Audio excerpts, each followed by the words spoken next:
1st of August, Tuesday, 1 minute to 3 p.m. in the afternoon in Australia, my latest video blog. I've had about 3 or 4 days off. Just been sitting back watching all of this hard fork happen and watching a lot of activity in the markets and just watching the behaviour and how people have moved their Bitcoin in and out. They've been selling alts and they've had 2 little mini pullbacks on alts as people move their Bitcoin in, and I think that all of that BCC stuff has happened. It's occurred.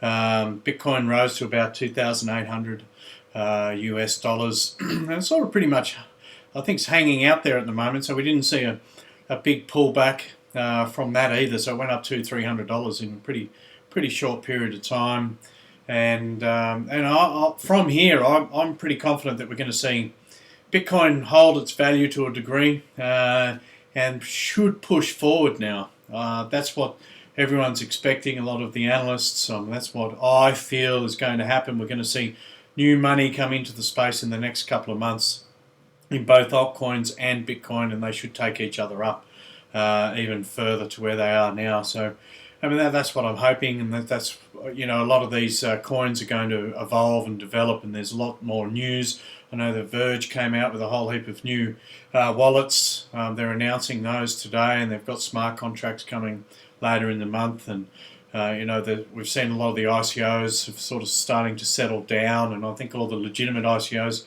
whether or not you've got an opinion on ICOs, it's just like a Kickstarter, and I keep talking about this. You're investing in a concept and a product. I think the cryptocurrency ICOs are a little bit of a far-fetched, unless they've got a roadmap that's worthy of an investment or value. And that, this is the thing I keep seeing a lot of comments on, not only my own YouTube and a lot of the other YouTubers. There's a lot of left and right on cryptocurrencies, and whether they're scams or not and things like that, and the New World Order. And I get all that. I understand all of that. But you've got to play the game as well if you want to get ahead and you want to make a difference in this world. You want to sit on the sidelines and just whinge about everything. I mean, you could whinge about gold and silver not being an investment. You could whinge about property not being an investment because it's just too expensive to get in, and no one really wants to lock themselves up into a 30-year debt. And you could complain about cryptocurrencies and ICOs and all. What are they doing with all this money? And it's all this negative stuff about whether or not it's a risk or whether it's a scam, or and you know what? These are the people that are not diligent enough to make decisions for themselves without putting their opinion onto others. I think when it comes to an investment, you've got to have an element. There's an element of risk. I mean, like, what's the difference between property, gold, silver, and cryptocurrencies? Some people say, well, you can hug your house, and bricks are real, and I get that, but there's always a trade-off. For 30-year debt, gold and silver's manipulated. Cryptocurrencies are not real; they're digitals on a screen. However, it's something that's going to happen in the future. Blockchain's here to stay, whether you like it or not. That's your call. That's your choice. I've got my position. My position's going to be supporting any of the platforms and any of the products that have development teams that are going to be really working towards decentralisation and working towards making government illegitimate in whatever way they can. That's what you've got to do if you want to be part of the system, and you want to see cashless society and all of these things, and you're not willing to do anything about it apart from, I suppose, spam or troll other people's pages. You're not really contributing. If it's for your greater expansion of understanding of the circumstances, that's fair enough. If you just want to slam decisions that people make, I think what happens is you're going to find in 5 years' time you're probably not going to be where you want to be, because that's all you're doing is sitting back and waiting for everything else to happen. I'm a bit of a leader. I like to take control of my own decisions. I take full acceptance of anything that I do, whether it's an investment or a business decision, or if I'm going to take on a new job, you're going to ask yourself. It's like even with relationships. Why am I doing this? You've got to ask yourself. And if you're happy with that decision, then we're winning.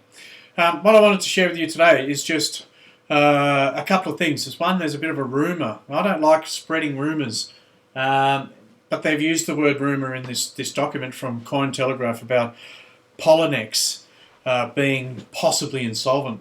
Now, I'm not going to go and say that that's a fact, but there is an article here. It's sort of, I've been seeing so many people whinging about Poloniex, but couldn't get money out, no customer service, real long delays between the transfers of the funds to wallets, and it's just been ongoing for pretty much 3 months, pretty much the start of the year, where I've actually taken notice of all of this information from Poloniex. Now, I don't actually use Poloniex as a platform, and for those who don't know it, it's a cryptocurrency exchange where you can swap Bitcoin for altcoins and vice versa. But it does look a bit sus. There are a whole heap of delays. There is no customer service. I mean, I'm not sure. With Poloniex must be making quite a lot of money from their fees. I'm not sure what they're doing with their money. Are they gambling it away? Surely they can invest in some customer service to answer all these inquiries. They can't be having a complete meltdown of their services. But, who knows? Maybe it will all just... maybe they're working on the IT in the background when they're not communicating very well. I'm not too sure. But it's something worth, if you are on Poloniex, I suggest you go and read up on what these rumours are and just get an understanding of how that makes you feel, because if you've got money on there and you're a day trader or something like that, maybe in the future, if these rumours are true, you're putting your investment at risk. Like I said, I'm not on Poloniex. I have nothing against Poloniex, but there is talk. So maybe it's best to get your money out of there until this is resolved, because the last thing you want is to do nothing, and in 2 weeks' time it actually manifests into an actual real event, and you lose your money. So that's all I wanted to talk to you about on there. There's talk about withdrawals and frozen accounts, and there's a whole heap of little comments here from Twitter. Missing ETC, 1 month and counting. Any of the people that were holding BTC in their accounts didn't get any BCC at this stage. A whole heap of messages not being answered in regards to LITECOIN, frozen markets, missing deposits, zero support, zero reply to messages. Get your coins off Poloniex. These are very recent messages, and this one dates back to the 20th of July. So there's a lot of noise about it being a little bit unreliable. So and as I scroll down, there's a little thing here about Bitcoin going past 3,000. I think that's inevitable, part of its future, as more and more mainstream people and the higher percentage of people get involved. And we've already seen some hedge funds starting to show some interest, and I think that is going to be the future. In the next couple of months we might see a big explosion. Hopefully it's organic, which allows people to get involved in their own way. And the other thing too about investments is you don't have to go and put your whole house into it. Why don't you just put a couple of grand in it? I mean, what's the risk really? I mean, I understand that people don't have a lot of money, but you've got to work harder for your own position. And I think when you do have to work for your gains, and you've got to work hard just for your investments, which means research, have some courage, take a few risks, because no one ever got anywhere apart from the elitists who bring their kids through a rich lifestyle. I mean, I grew up in a pretty tough background, and I've done pretty well through hard work and education and knowledge and just having a go. I think that's what this is all about. When it comes back to your investments, and I'm not going to tell you to go and invest money you don't have into cryptocurrencies. It's all very exciting for me because it's so new, and there's a lot of benefits to blockchain, and it has changed my life because I have been fortunate enough to get in earlier. But I think we're going to see another few step ups, and I think if you're not in now, if you've got 1 or 2 grand, couple of $100, whatever it is, even if you're just putting it in weekly, you can still go and put your money into your home loan and put some money aside and keep your cash if you like that. Put some money into gold and silver, or maybe don't do any of that and just spend money on enjoying your life. I think that they're all valid as well. Another email I got from Pillar. I'm not getting paid to say anything about this particular email. The Pillar project is something I've invested in personally. I did make some bounties from Pillar. I was very open about that because I found that on BitTalk. What is it? Bitcoin Talk. I think it's a forum where they announced that they were allowing people to subscribe their videos to get some coins, and I got some coins for some of the videos I did, and I disclose that in all my videos, and I do that every single time I do this type of stuff because I think that's fair. I like that. That's what I would expect. No one likes advertising. You see a celebrity endorsing a product that totally doesn't align with their values. I think that's pretty poor, and I'd never do that. I'm not a celebrity, but but I'd always disclose it. But the Pillar Project, what I liked about this email is that unfortunately there was, like we've seen, a lot of ICOs have been, some of them have been hacked, and there has been some phishing. Phishing means that the fake website, and you might think it's a real website, you put in your passcode, and they go and then log into the real website and take all your money. And that's been happening with my Pillar.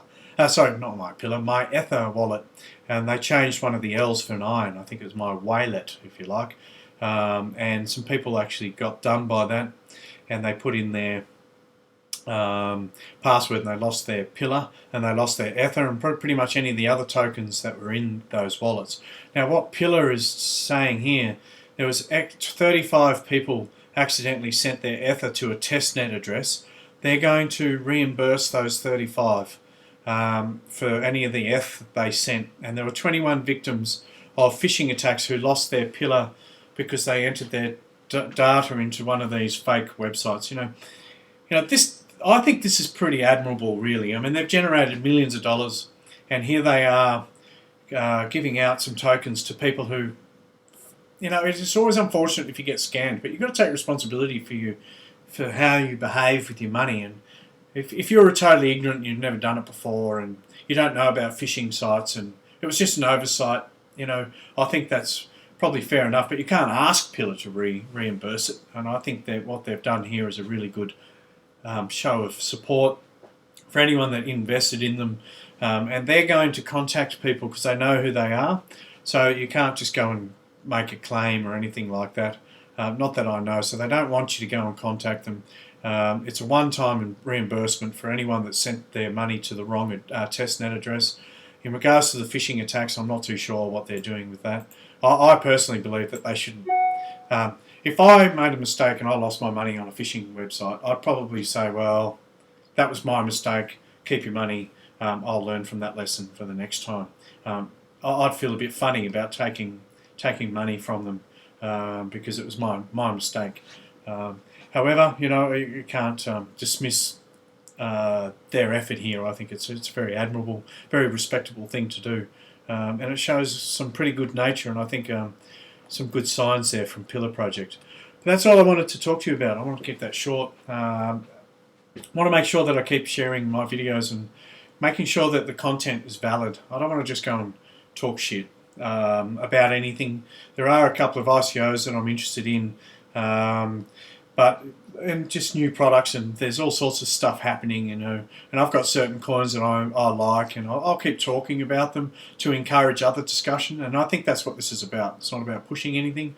I mean, I don't make money from doing these videos. You make nothing on YouTube, and Steem it, you know, make what, a couple of bucks if anyone upvotes my particular video or article, you know, and I appreciate those who do, and there's a number of people who do come on my page, and I always upvote their comments so they make some money back as well. I think that's fair. But I also want to share some of my coaching videos. I am I suppose a fitness coach, and I do a lot of mindset, lifestyle, I suppose attitude-based training for people who want to move themselves forward in life. I've got a pretty good grasp and feel for things in regards to business and finances and health and fitness, and definitely in mindset and psychology.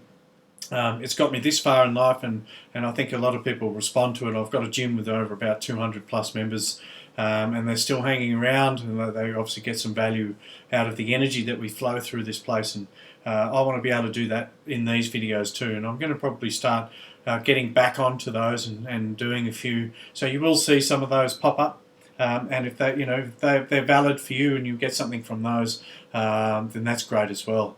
And I want to create a little bit more variety in my content. I'll still do my cryptocurrencies, don't worry about that, because I love it, and I do enjoy the financial stuff, you know, gold, silver, any of this stuff. Anything that's going to dissolve the system that we've got has to be better, regardless of this push towards artificial intelligence and cashless society, and you know, I can see it, and I get where people are coming from, but what we've got to do is push forward, use their technology against them. That's what I would like to see.